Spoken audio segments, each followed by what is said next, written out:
Welcome back दोस्तों। बहुत बहुत इस्तकबाल है हमारे चैनल पर आपका। आज की इस वीडियो में हम इम्तिहान काबिलियत उर्दू असाजा के लिए 2009 में जो सवालात पूछे गए थे उसके सॉल्यूशन और एक्सप्लेनेशन के साथ हाजिर हैं। 2009 के सवालात के जवाब हम आप तक पहुंचाएंगे। इसकी पीडीएफ और प्रिंटेड भी आपको दस्तयाब कराएंगे। आपको पता होगा कि हम दक्षता एग्ज़ाम की कंप्लीट तैयारी कराते हैं, मुकम्मल नोट्स उपलब्ध कराते हैं। हमारे नोट्स पीडीएफ की शक्ल में व्हाट्सएप पर प्रिंटेड बाय पोस्ट भेजे जाते हैं। हम कैश ऑन डिलीवरी की सुविधा भी देते हैं। अगर आप इंटरेस्टेड हैं तो संपर्क करें 7631314948 पर। इस नंबर पर आप कॉल भी कर सकते हैं, व्हाट्सएप भी। आइए बगैर किसी देरी के हम आपको ले चलते हैं कंप्यूटर स्क्रीन पर। आप देख रहे होंगे इम्तिहान काबिलियत बराए उर्दू असाजा 2009। कुछ इंस्ट्रक्शन है जिसे आप पढ़ सकते हैं। हिदायत को पढ़ना लाजमी होता है ताकि आप गलतियों से बच सकें। हिदायत के बाद हम चलते हैं सीधा क्वेश्चन नंबर 1 पर। पहला सवाल पूछा गया था 2009 में, सारे जहां से अच्छा हिंदू सिता हमारा तराने को किसने लिखा। ये बहुत ही मशहूर तराना है और इसके जो लेखक हैं वो अल्लामा इकबाल हैं। अगला सवाल है 2 नंबर, बागबानी शुरू करने के लिए सबसे अच्छा मौसम कौन होता है। बागबानी का मतलब ये होता है खेती बाड़ी, जिसमें ख़ास तौर से बागात लगाए जाते हैं, फूल दरख्त वगैरह लगाए जाते हैं। सबसे बेहतर मौसम जो होता है बरसात का मौसम होता है, क्योंकि इस मौसम में दर्जे हरारत जो होता है औसत रहता है, बारिश भी होती है, पानी की ज़रूरत जो है खुद ब खुद पूरी होती रहती है। अगला सवाल है 3 नंबर, ताजमहल को किस बादशाह ने बनवाया। ताजमहल को बनवाने वाले बादशाह थे शाहजहां। इन्होंने अपनी बेगम जिसका नाम मुमताज महल था उसकी याद में बनाया था। नेक्स्ट क्वेश्चन है 4 नंबर, दूर की चीज़ को देखने वाले आले को क्या कहते हैं। ऐसे आले जिससे हम दूर की चीज़ों को देखते हैं दूरबीन कहलाते हैं। कौन सा लफ्ज़ गर्दिश का माना नहीं है। गर्दिश का मतलब होता है घूमना, चारों ओर चक्कर लगाना। चक्कर जो है गर्दिश का माना हो जाएगा। हेर फेर भी गर्दिश का माना हो जाएगा, इधर से इधर, इधर से इधर चला जाता है। मुसीबत भी जो है गर्दिश का माना होगा, क्योंकि अच्छे वक्त और बुरे वक्त की गर्दिश ही मुसीबत है। लेकिन गरीबी जो है ये गर्दिश का माना नहीं दिखता है। अब बढ़ते हैं अगले सवाल की तरफ। क्वेश्चन नंबर 6 है, जिस लफ्ज़ से किसी काम का करना या होना जाहिर हो उसे क्या कहते हैं। जिस लफ्ज़ से किसी काम का करना या होना जाहिर हो उसे फ़ेल कहते हैं।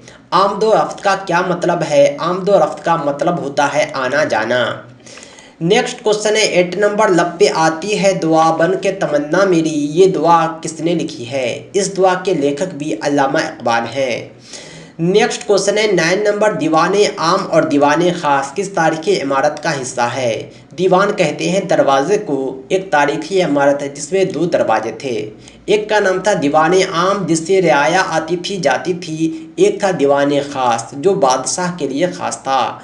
वो तारीखी इमारत लाल किला है जो दिल्ली में है। उसमें 2 दरबार थे, एक दीवान आम दूसरा दीवान ख़ास। क्वेश्चन नंबर 10 है, मिजाज लखनवी की नज़म कौन है। नन्ही पुजारन आपके दरसी किताब में शामिल नज़म है। इसके मुसन्निफ़ है मिजाज लखनवी। अब बढ़ते हैं अगले सवाल की तरफ। अगला सवाल है 11 नंबर, जुल्मत का मतजाद क्या होगा। जुल्मत का उल्टा हो जाता है रोशनी, क्योंकि जुल्मत का मतलब है अंधेरा, तारीकी। अगला सवाल है 12 नंबर, काबा किस शहर में वाक़ है। बैतुल्लाह अल्लाह का घर काबा, जिधर हम घूमकर नमाज पढ़ते हैं, जो हमारा किबला है वो मक्का मुकर्रमा में वाक़ है। अब बढ़ते हैं अगले सवाल की तरफ। 13 नंबर क्वेश्चन है, मुंह की खाना का मतलब होना है हार जाना, बुरी तरह नाकाम होना। अगला सवाल है 14 नंबर, डॉक्टर राजेंद्र प्रसाद की पैदाइश कब हुई। डॉक्टर राजेंद्र प्रसाद की पैदाइश 1884 ईस्वी में होती है और उनका जन्म हुआ था सिवान के जीरादेई में। ये सिवान शहर जो है बिहार में वाक़ है। अगला सवाल है 15 नंबर, नशा हरण होना। नशा से तो आप वाकिफ़ हैं, हरण का मतलब होता है किडनैप। नशा हरण होना, नशा का किडनैप हो जाता है। जब नशा का किडनैप होगा तो कोई भी आदमी होश में आएगा।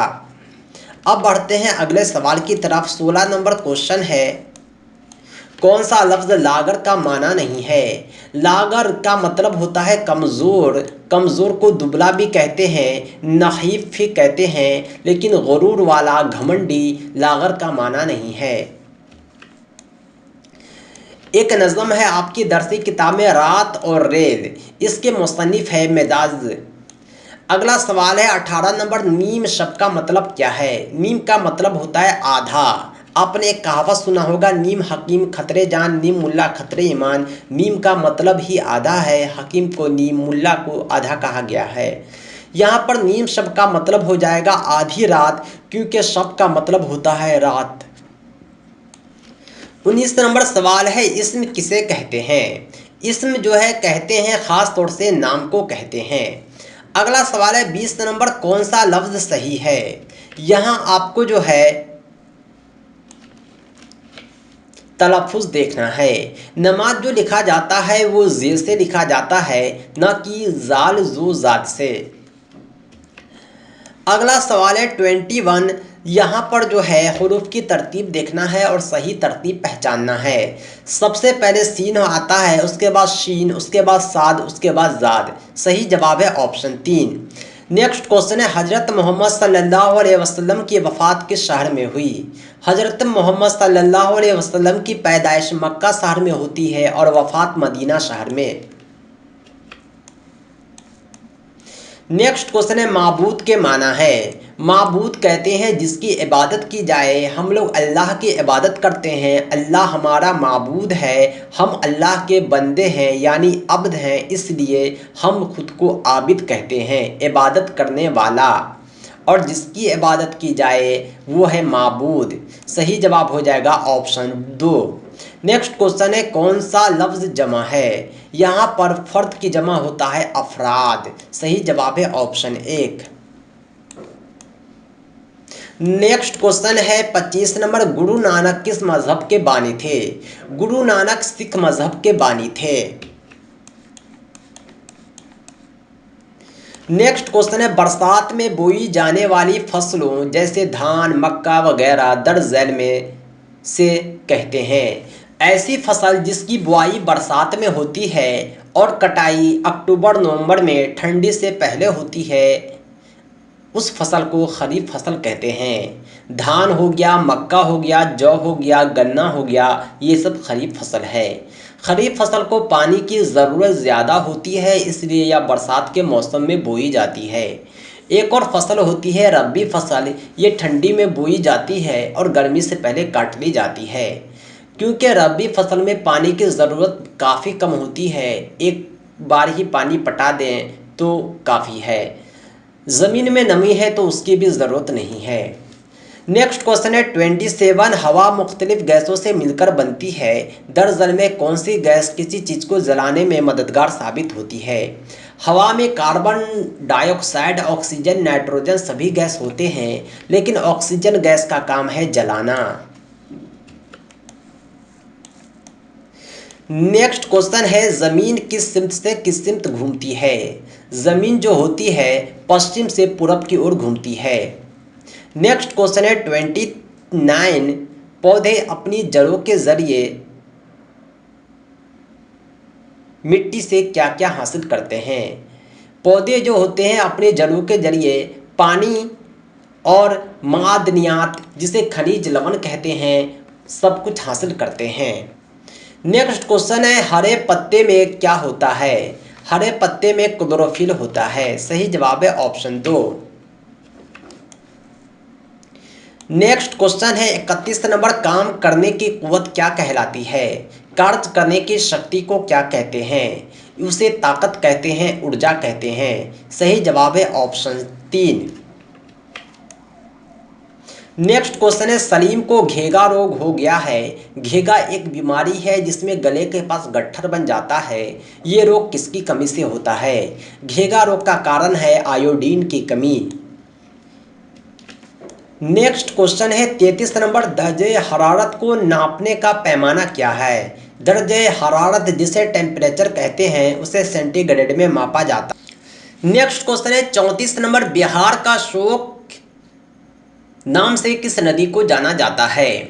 कोसी नदी बिहार का शोक कहलाती है क्योंकि हर साल कोसी नदी में बाढ़ आती है और भारी तबाही होती है पूरे बिहार भर में। नेक्स्ट क्वेश्चन है, फोटोसिंथेसिस के अमल में हरे पौधे डैश गैस लेते हैं और डैश गैस छोड़ते हैं। फोटोसिंथेसिस के जरिए हरे पौधे अपना खाना बनाते हैं और इस दौरान वो कार्बन डाइऑक्साइड गैस लेते हैं और ऑक्सीजन छोड़ते हैं। इसलिए कहा जाता है कि हमें पेड़ पौधे लगाने चाहिए क्योंकि वातावरण में ऑक्सीजन गैस की कमी नहीं होती है। नेक्स्ट क्वेश्चन है, अगर पानी को गर्म किया जाए तो वो किस दर्जे हरारत पर उबलता है? पानी को अगर आप गर्म करेंगे तो 100 डिग्री सेल्सियस पर उबलने लगेगा। नेक्स्ट क्वेश्चन है, रोशनी को सूरज से ज़मीन तक आने में कितना वक्त लगता है? रोशनी को सूरज से ज़मीन तक आने में 8 मिनट 20 सेकंड का समय लगता है, लेकिन ऑप्शन में ये हमें दिख नहीं रहा है। आप याद रखेंगे, सूरज की रोशनी ज़मीन तक पहुंचती है 8 मिनट 20 सेकंड में। नेक्स्ट क्वेश्चन है, भारत का सबसे बड़ा बंदरगाह कौन सा है? भारत का सबसे बड़ा बंदरगाह है मुंबई।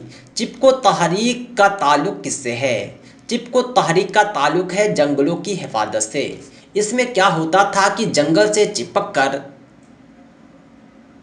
कोई उसकी हिफाजत करता था।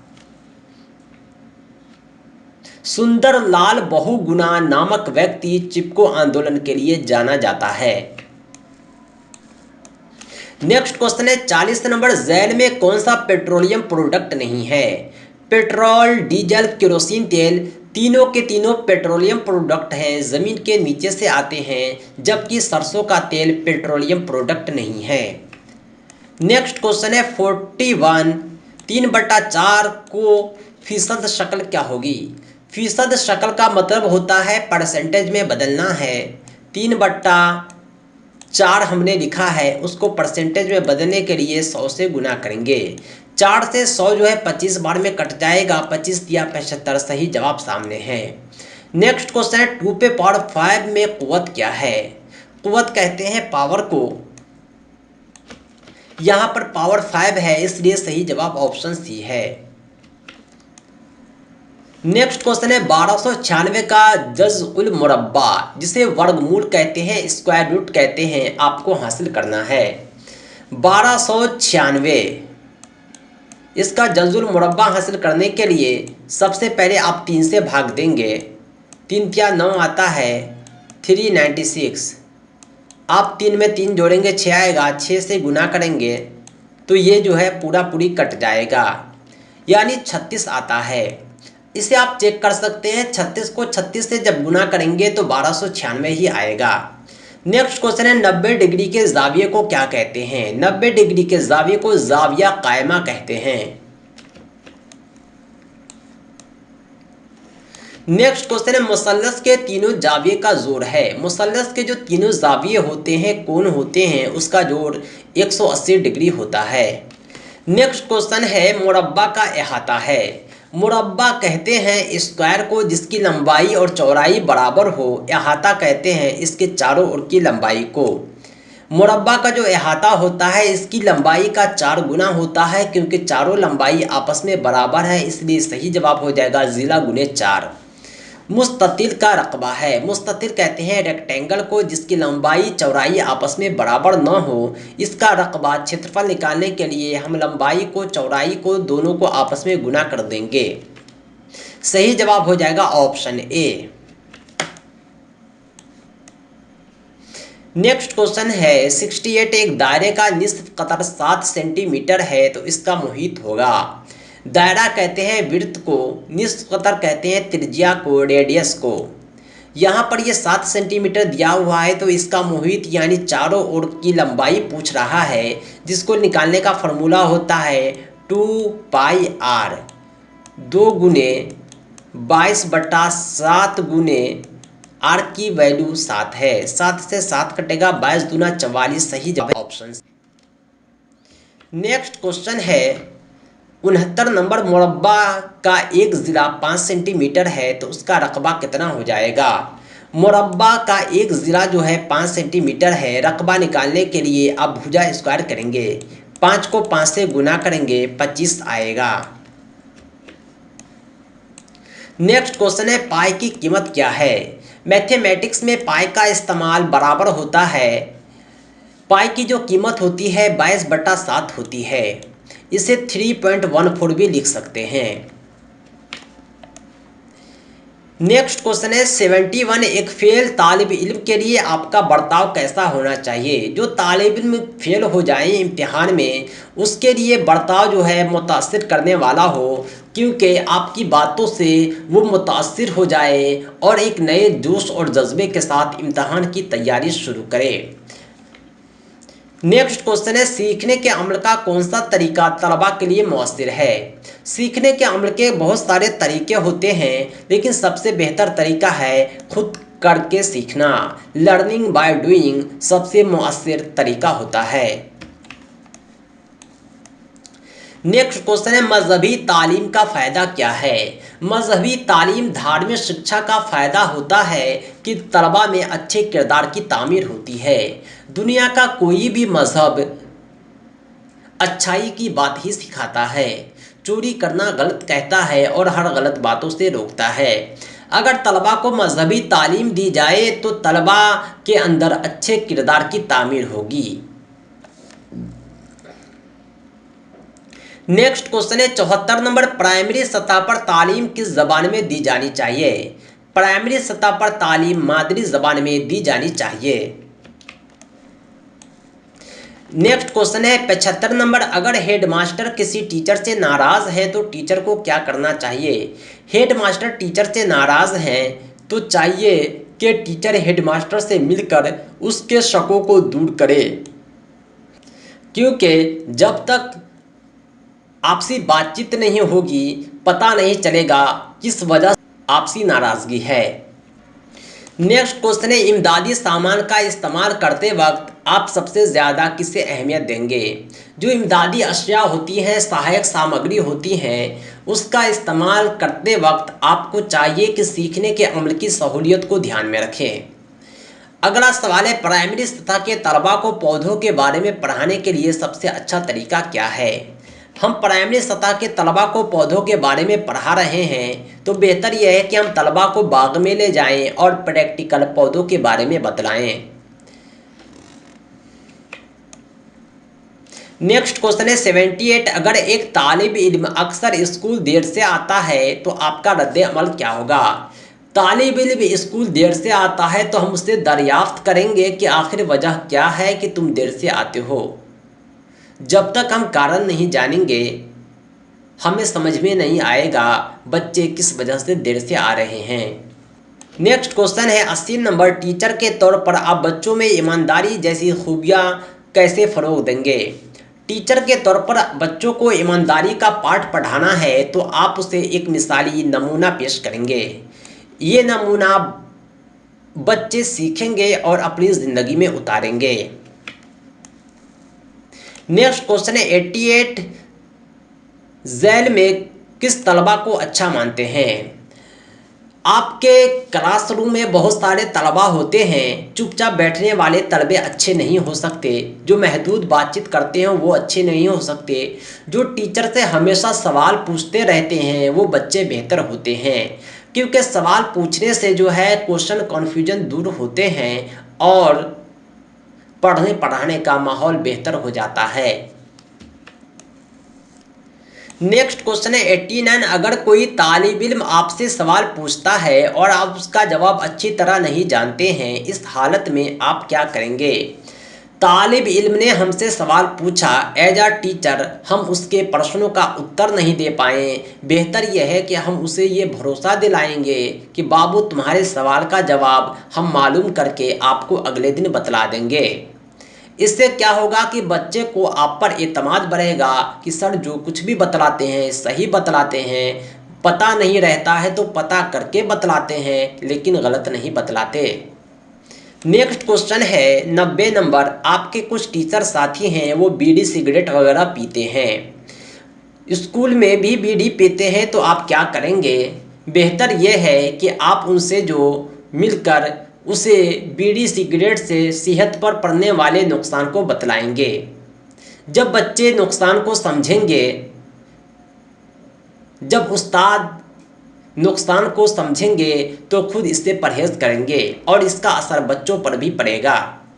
नेक्स्ट क्वेश्चन है, होमवर्क को तलबा के लिए फ़ायदेमंद बनाने के लिए आप ज़ैन में से किसे ठीक मानते हैं? होमवर्क जो होता है तलबा के लिए फ़ायदेमंद तो होता है, लेकिन क्यों? क्योंकि तलबा की काबिलियत की बुनियाद पर होमवर्क दिया जाए। अगर तलबा जोड़ घटाव सीख रहे हैं तो आप उसे लघुत्तम महत्तम वर्गमूल देकर उसे कॉन्फ्यूज नहीं कर सकते, बल्कि उसके काबिलियत के मुताबिक ही होमवर्क दिया करें। दूसरी बात ये होनी चाहिए कि होमवर्क तलबा की दिलचस्पी के मुताबिक हो। तलबा को जिसमें इंटरेस्ट है उसी में होमवर्क मिलना चाहिए। तीसरा है, होमवर्क रोज़मर्रा की ज़िंदगी से मुतालिक हो। होमवर्क में बच्चे को वही टास्क दे जिसका इस्तेमाल वो आम जिंदगी में करे। कहने का मतलब यह है कि ऊपर के तीनों ऑप्शन अपनी अपनी जगह सही हैं, इसलिए सही जवाब हो जाएगा ऑप्शन 4।